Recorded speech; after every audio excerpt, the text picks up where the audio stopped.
All right, welcome back in here to Live Now from Fox. I am Andy Mack. Let's turn our attention right now to the eastern seaboard as we're following the latest of flash floods in western Maryland. I want to put up a post from Fox Weather talking about this, saying it's an all too familiar scene in Maryland as parts of the state experience flash flooding, prompting evacuations in some locations. You can see there in Allegany County, Maryland, just parts of this, a road turned into a river. This also is concerning as it was a flash flooding trapping students in schools before first responders could get them out. We're going to be joined right now by Fox's Chelsea Torres, live in Westernport, Maryland. Chelsea, thank you so much for joining us here on Live Now from Fox. You're at one of those schools. Can you take us through what happened and how they rescued these children? Yeah, absolutely, Andy. You know, I've been speaking to teachers and moms and just parents and people all day that have been describing the past 24 hours. This is Westernport Elementary School. I'll move out a little bit, but you can already see the playground itself and just how much mud is caked on the ground. The Maryland Department of Transportation have done a great job all morning and really clearing out as much mud for the roadway as they possibly could. But even just further ahead, you can see how much water is still sitting right there in that parking lot.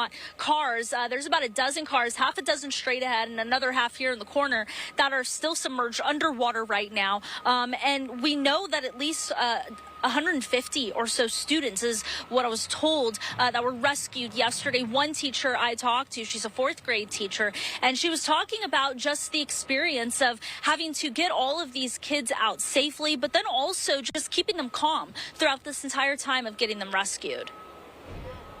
Got the life jackets on. The kids listened so well. We had tears. I don't think there wasn't some kids that were upset and, you know, a little nervous and scared and anxious. I had my cell phone, so I'd let a lot of my students call their parents to reassure their parents that they were safe. And that helped the parent and the child because the child was very nervous and they just wanted to hear their parents' voice.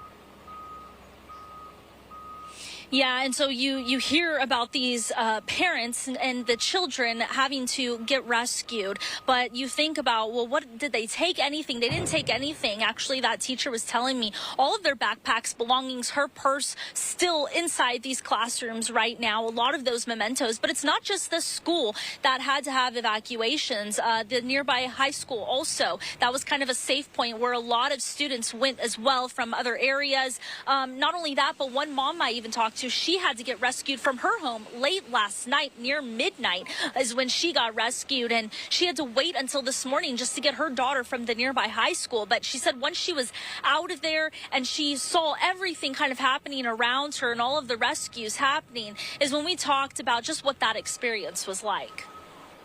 It's scary. I knew my daughter was somewhere where she was safe. It was scary that I couldn't get to her, and I knew that she was scared, but to stand out on them tracks with the parents watching their kids being pulled out of the school across the boat, I was so thankful my kids are older and not in elementary school. That I know that had to be terrifying.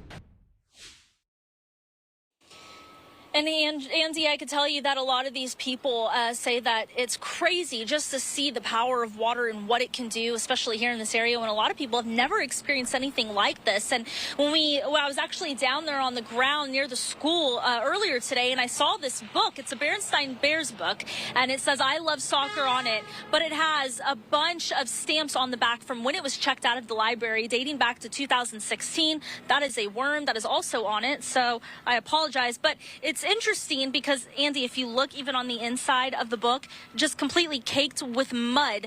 You can't even turn any of these pages. So again, goes to show kind of what a lot of these students and staff and just people here around here are now having to deal with as they're dealing with the cleanup and what's to come. Andy? Props to you for not dropping that caked mud book there despite a worm being on it. What a trooper, to say the least. Chelsea, I want to ask you, because you see all the mud, the water behind you, is there a river nearby? Is there a creek close by? Yeah, actually, so this is a main road that's directly behind me, and a little bit, about a quarter of a mile this way, is where I'm pointing. My left is actually where a river and the Georges Creek merge. So right there, and at least about a couple hours ago when I had walked over from that area, because originally I could not drive over here, I had to walk over here, you could see the river just kind of flowing. It was not crusted to the top, but people, I think, are here just surprised at how high even the waters have risen just in those the creek and in the river. All right, very good description of what's going on, because it's fascinating to see so many different parts of this country and how they interact with this. I also want to ask you, because some of these schools, some of these smaller schools, they have obviously just elementary school, but sometimes it's elementary school along with middle school and high school. It looked like a big building there behind you. Is this solely an elementary school, or is it all the grades together? Nope, this is definitely just an elementary school. I did talk to a gentleman earlier who's lived here 50 years. He said he actually used to go to this elementary school, but it's been since renovated, and it's pretty large now, and I can actually just turn my camera over. We'll move over now with it. Yes, this entire building is just an elementary school. There is a middle school down the road, and then the high school, the nearby high school is about 20 minutes away.